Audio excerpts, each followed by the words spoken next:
Everyone's going to create engaging content for their audience in different ways. And if you're not sure where to start, stop leaning on the algorithm and start leaning on your audience.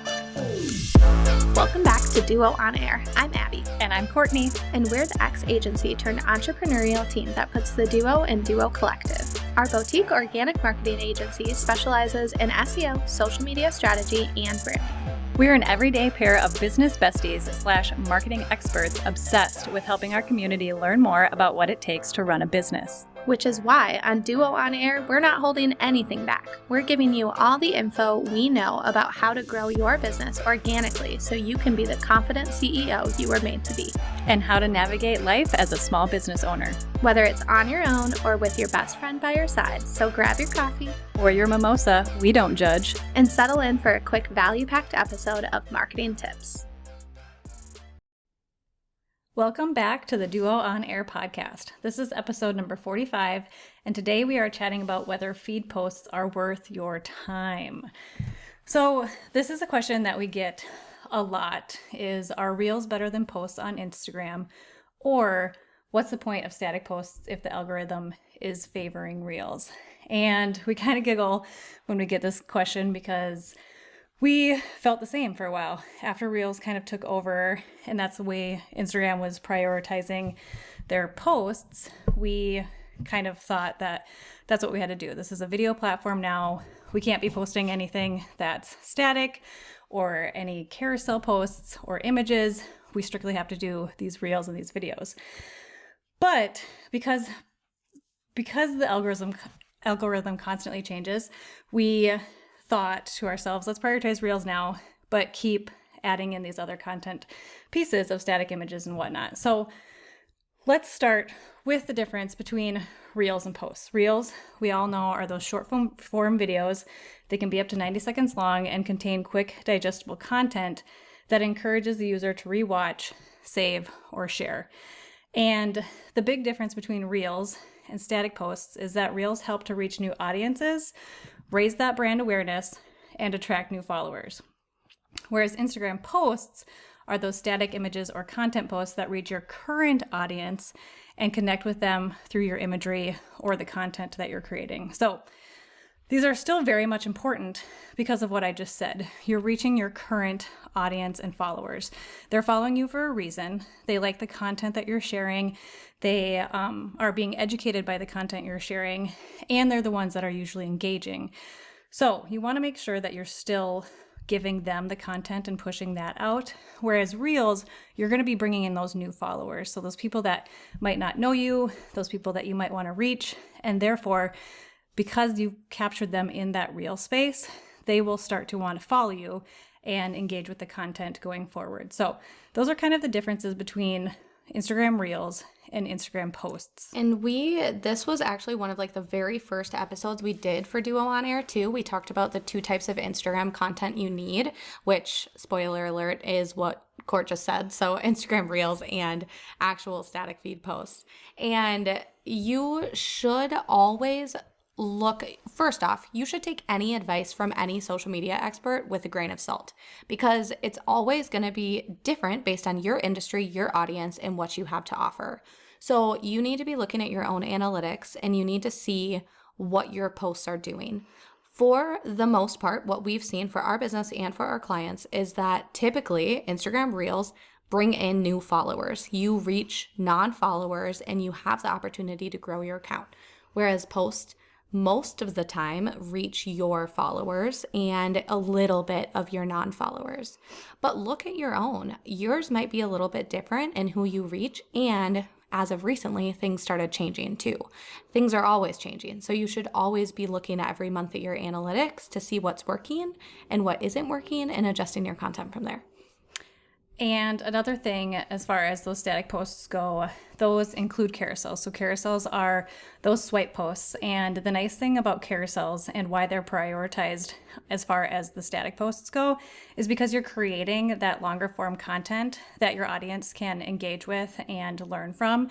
And it's usually save-worthy content. So the great thing about carousels is if you look at your insights, more times than not, those are probably the posts that are being saved because it is that long form content that you're serving up to your audience. So Do not forget about carousels. Carousels are still very relevant, very important. And again, this is just really nice information to put out there that is more than just one static image or a video. It's really pushing that long form content in the Instagram space.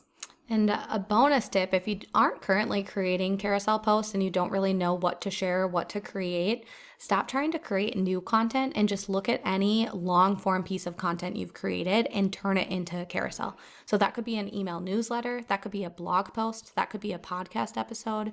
Take a long form piece of content that you created, break it down and give it a couple swipes. This is what we do all the time for our own carousel content, and it gives people more opportunities to engage with you because your call to action can be that longer form post, but it performs better because they're save-worthy pieces of content. Absolutely. So let's talk for a second, because this question, has the algorithm changed recently, is always changing. It is always changing. And we, even the social media experts, even like Adam Mosseri isn't even going to go on Instagram and tell you every single time the algorithm changes, because guess what? It's probably changing every single day. So stop worrying too much about how often the algorithm is changing and how you need to keep up with it, because at the end of the day, the goal of the algorithm is to keep you and everyone else on the platform.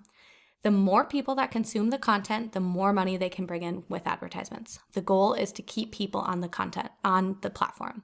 So how do you get people engaged? You create content that people actually care about. That's all you need to be doing. There is no magic time a day, magic number of posts, or magic way to post on Instagram. It is to create engaging content that people like.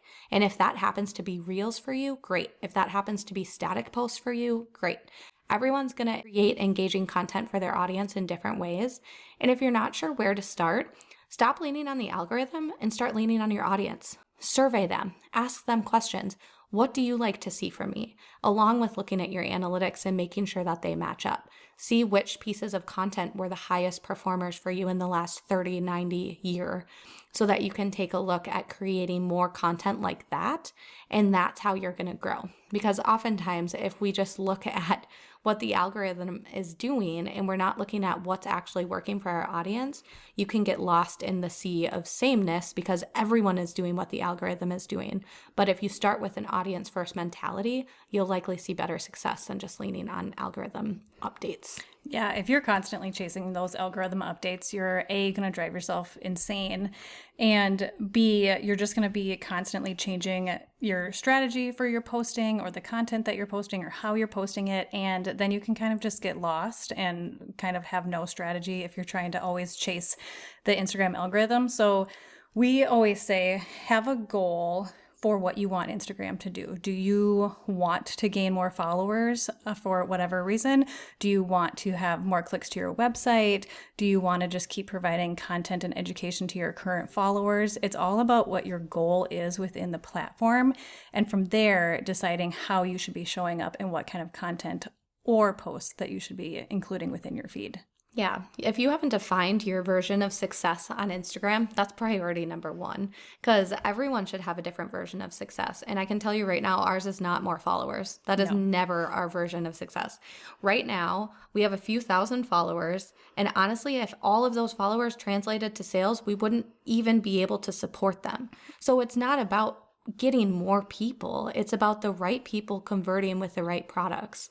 So think about that for your business. What is your goal of the platform? What are you hoping that it can do for you? And then make sure that you always have that as like your guardrail of like, why do I feel like I'm not performing on Instagram? Is it because I'm not meeting my goal, or is it because I'm thinking too hard about these vanity metrics of growing my following or how many likes I got? Because at the end of the day, none of that stuff matters if it's not actually translating to growing your business. Yeah, and we actually looked at one of our recent posts the other day and how many saves it had, and we were blown away by the content. Well, the content was pretty simple content that we put out there, but the amount of saves that we got on that post was really high.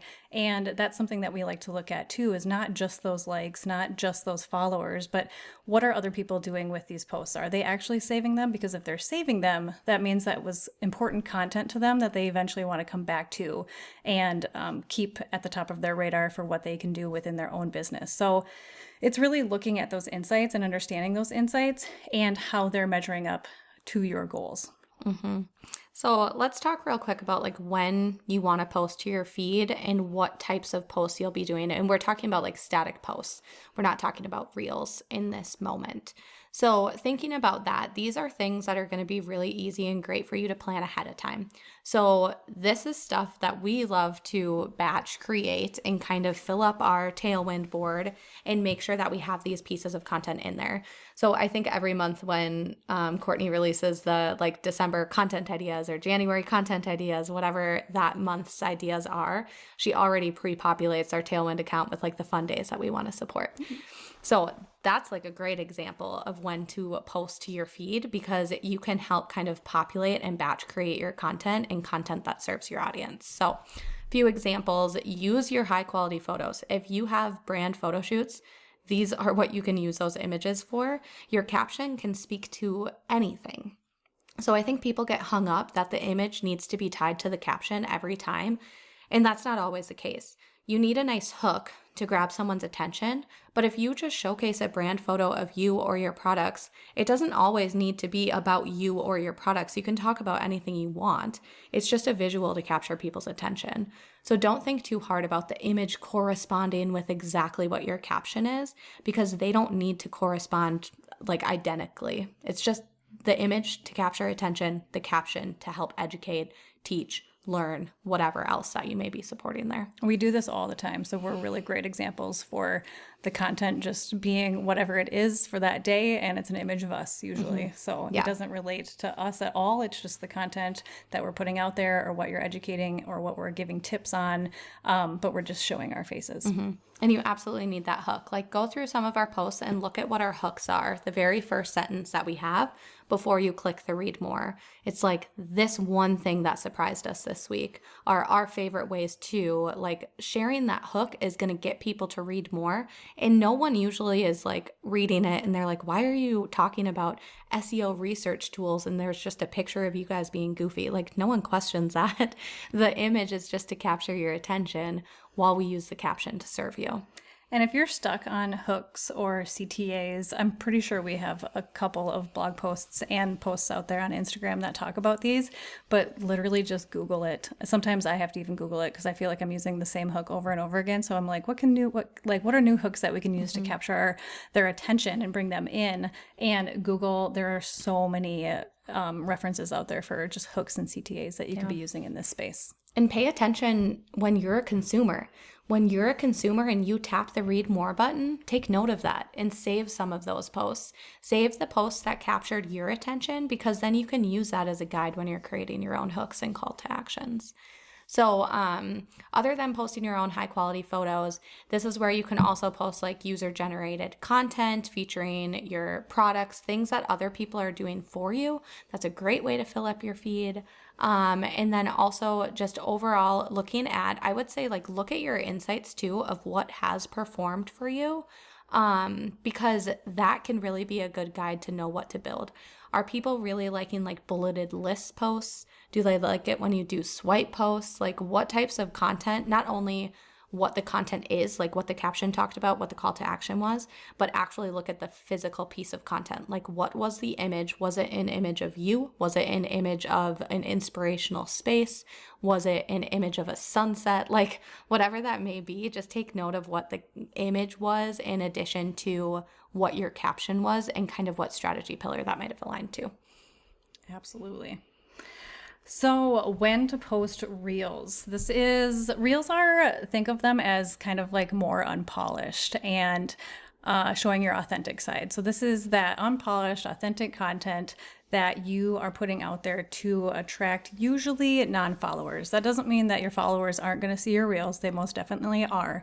But this is a space where you can really capture those non-followers. So be creative with them, have fun, really let your personality shine through. This is the space to kind of just be a little bit different and again, just have fun. Abby and I are constantly having so much fun in our reels. This is a space where we can educate, but it's really quick education. And then, we want to have some sort of a hook in the actual reel to get them to continue to read that post copy. And again, this is where you don't have to show up perfect. Everybody kind of feels like they have to show up perfect in Instagram, but Reels are such a fun space to really just let it all go. Like, let that perfectionism go. You're really just kind of trying to be fun, but also educational and providing content that those non-followers want. And then by doing that, you're going to bring them in because you're providing that content. You're being authentic. They see all of this. They love what you're doing and what you're putting out there, and that you're being real. And then hopefully you can convert them into actual followers. So some of this stuff can include like how-tos, tutorials, educational content. It could be things that where you're talking about like trending sounds, different challenges that people are doing. We say to kind of be cautious with this. Don't, if there's something that's trending and it's getting overused, maybe don't use that, because we've seen that. We've actually been victims of this before, where something was overused and the reel itself did really good, but sometimes you'll get those comments where like, oh wow, this video again, super original. And we're like, okay, well, I mean, it was a trend. If you have nothing nice to say, don't say anything at all, right? Yeah, which I think Abby responded very nicely on the post. But, and then this is a fun space to kind of like do announcements or behind the scenes stuff as well. So again, just taking the perfectionism out of it, having fun with it, but making sure that it's relevant content to your business, to your strategy, and you're going to bring in those non-followers that you want to be the audience that you're trying to capture.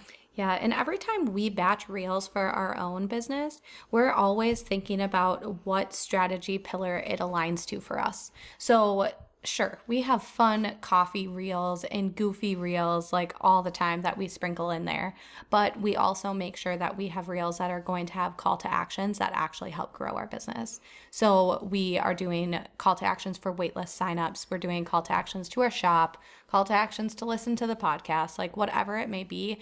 There is always an action that we want someone to take. And then every once in a while, we sprinkle in something fun where it's just like, tell us what your favorite coffee order is. Like, you can do that every once in a while, but if every single reel you're creating is just a trend to hop on and it's just to drive engagement and you don't have a real call to action there, you're not going to do anything for your business growth because no one's going to actually be taking action within your business. They're just consuming your content. So don't just, unless you're an influencer, don't just be a content creator. You need to actually still be a business owner and add those call to actions in there, because otherwise it's really not going to move the needle for you at all. Also, if you've recorded the content, post the content. Abby and I have had Reels days, and we try to use trending sounds or trending transitions that are happening. And that's great and all, but let's say we record like 20 Reels on that day, which would be a really good Reels day.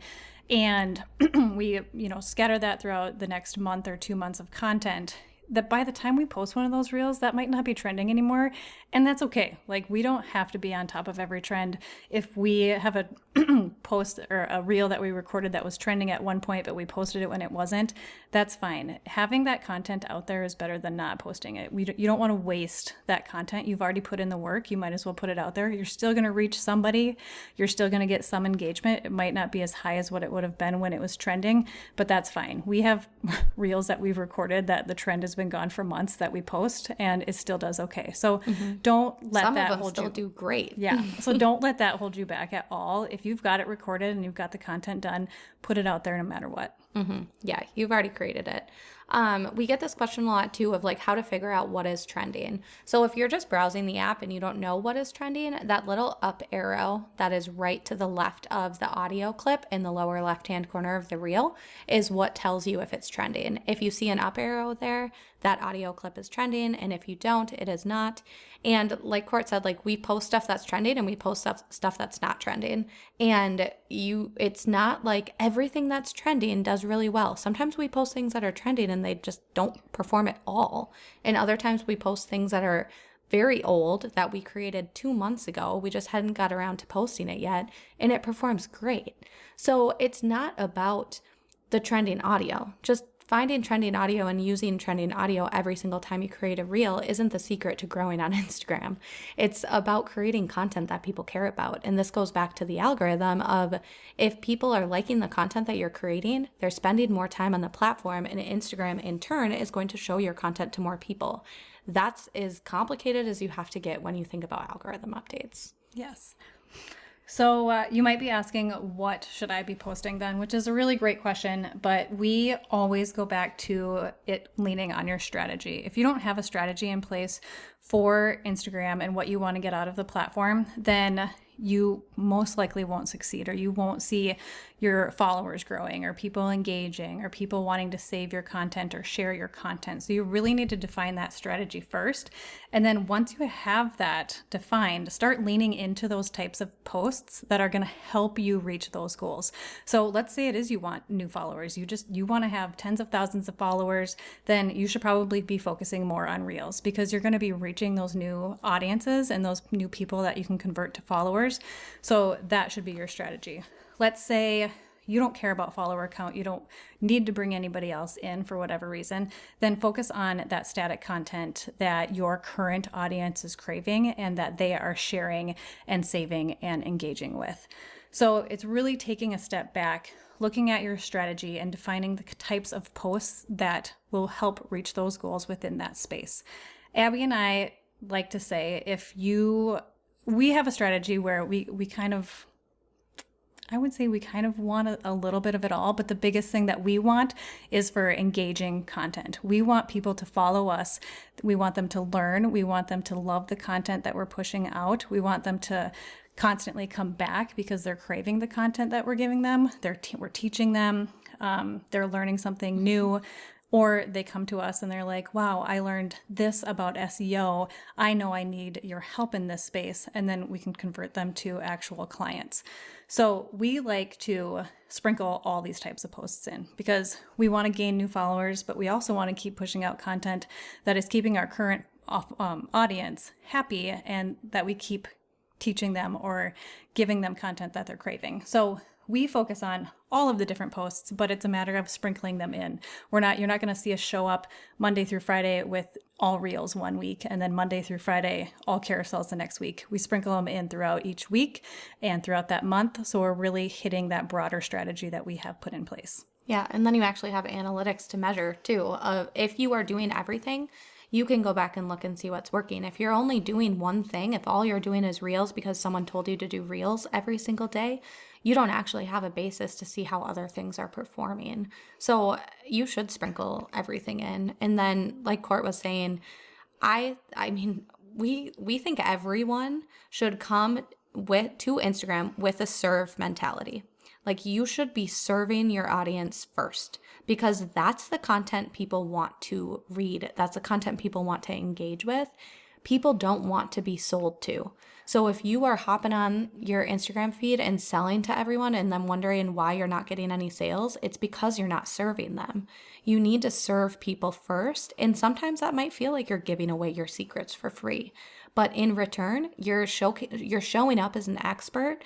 People are trusting you. And then when they're ready to invest, they're going to invest in you.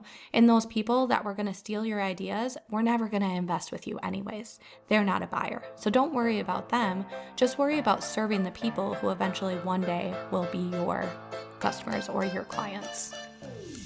If you like this episode, please be sure to share it with a friend and subscribe so you don't miss any new episodes dropping every Monday. Plus, if you haven't already, please go ahead and leave us a review and don't hesitate to share any new episode ideas. We absolutely love hearing from you and creating this content for you. See you next week.